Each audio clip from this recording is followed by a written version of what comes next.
You're watching MMA Oddsbreaker. I'm Frank Trigg. That is Anthony Birchak getting ready for his title defense against Tito Jones up here in Maximum Fighting Championships MFC 38. Anthony, how you doing, bud? I'm doing good today. How are you? Good, good. You just got done running, is that correct? Yeah, I just put in a quick little 3 mile road run. Put my sweet sweat on so I could get a little bit of a good sweat going. Still got some weight coming off, so I'm trying to keep everything under control right now. How much you weighing right now? Right now I'm about 15 pounds out. Okay, is that normal for you at this time of the game? Yeah, it's about right. Is there gonna be any problems you making weight? Is this gonna be a normal? I mean, making weight's hard every time. It doesn't make a difference what the deal is, but is it gonna be more difficult than before? Or is it gonna be about the same? No, it's about the same. I got a really good nutritionist. His name's Laser Lenny Wong. He's been putting a really high protein, low carb diet together for me. This last time when I fought at MFC 37, I didn't even have to hit a sauna. So I actually hit the sauna the morning of weigh-ins, lost the last 2 pounds, and I was off and ready to rock. Take us through your last fight with Ryan Benoit over in MFC 37. It was a decision, but how do you think it went, and what mistakes did you make during that fight you tried to correct? I think I tried doing too much all at once, and it kind of was counterproductive. You know what I mean? I've watched the video like 10 times. There was some times when I was like throwing these little pity patty punches, and I could have really landed two or three good solid ones instead of trying to rattle off these bullshit little rabbit punches that didn't do anything. Is that a problem of coaching, or was that a problem of your direction when the fight was actually going off? That was me. That was me getting anxious and seeing that Benoit was shelling up, and I kind of just wanted to see if the referee would step in after him, just sitting there not really defending. There's a lot to be said now. The refs are smarter, the fighters are smarter, but the judges don't seem to be as smart. Do you worry at all about these things going to decisions and having to leave it in the judges' hands?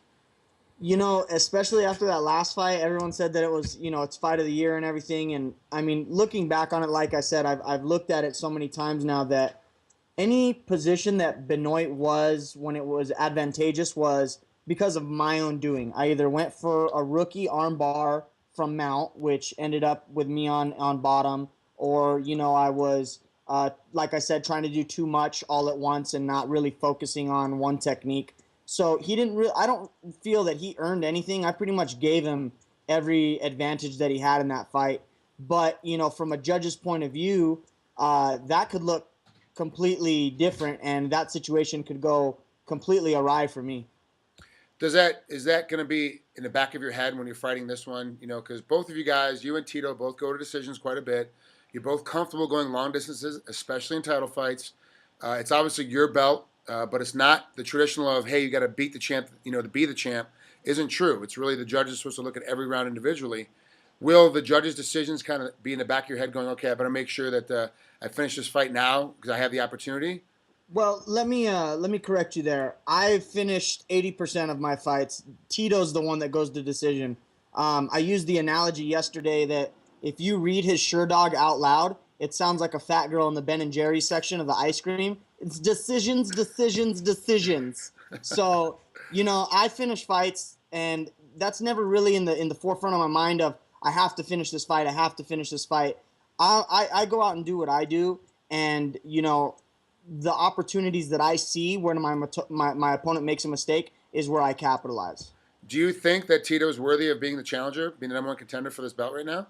Absolutely. He's put together a good string of wins. He's a Strikeforce veteran. He's fought guys like Balquach, George Roop, Sean Santella. He's got pretty decent takedown defense. He's got really good counter boxing, counter striking. I think he's going to pose a really interesting challenge for me. At 10-1, after this fight, obviously beat 11-1. How much longer do you have on your contract with MFC? This will be I'll barely be halfway through my contract. This will be my second fight for the MFC, and I'm actually not defending the title. This is both. It's a vacant title. This is vacant. So that's right. To fight Benoit for that and earn my spot as number one contender was a big thing for me.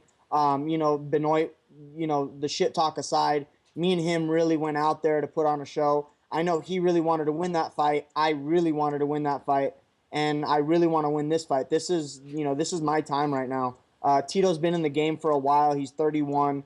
I'm going to see him on his way out, and I will take my rightful place. This is going to be a good fight, ladies and gentlemen. You got to watch it. For those of you that are in North America, you can watch it on Access Entertainment here in the States. It's the main event from MFC 38. It's a title fight at 135 pounds. Tito Jones, I interviewed him earlier today, and he was like, you know, he wasn't worried about you trying to finish the fight early because he knew he had the better cardio system. He can go a lot longer in deeper waters. He said the biggest advantage he has, obviously, is his cardio. Do you feel that's true, or do you feel that it's going to be your blast kind of, you come forward all the time, you explode all the time, that's going to be more than enough energy to put him away early?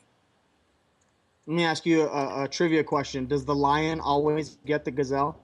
No, the lion doesn't always get the gazelle. Sometimes the lion trips. The gazelle jumps over a Hey, ravine. You're asking listen, the wrong guy about thing that one, is- son. Some This gazelles is the get away, thing. otherwise we wouldn't have any gazelles at all. I'm just saying. So I know Tito's going to do a good job of covering a lot of ground forward and back. The last fight that I got to see him fight live, he was running the entire time, and his opponent, Larry DiGiulio, was chasing him around, That's right. circling into his power hand the entire time. And I remember Aaron Simpson commenting that fight and saying, DiGiulio keeps circling into Tito's power. Maybe he knows something we don't. He ate 2 head kicks. He ate every single one of Tito's counter punches, and that's something that I'm going to look to take advantage of, is going side to side, in and out, constantly making Tito worry about the takedown and the level change. And I think you said it right. No matter how much cardio he has, I believe in my pressure. I believe in that wrestler pressure, that wrestler mentality, and I think that type of a fighting style will prevail. Thanks, Anthony, for taking some time here with us at MMA Oddsbreaker. Good luck against Tito Jones at MFC 38. I'll be at home watching it. It's going to be a good one, for sure. For sure. Thanks, Mr. Trigg, for having me on. I appreciate it. You got it. Talk to you soon, bud.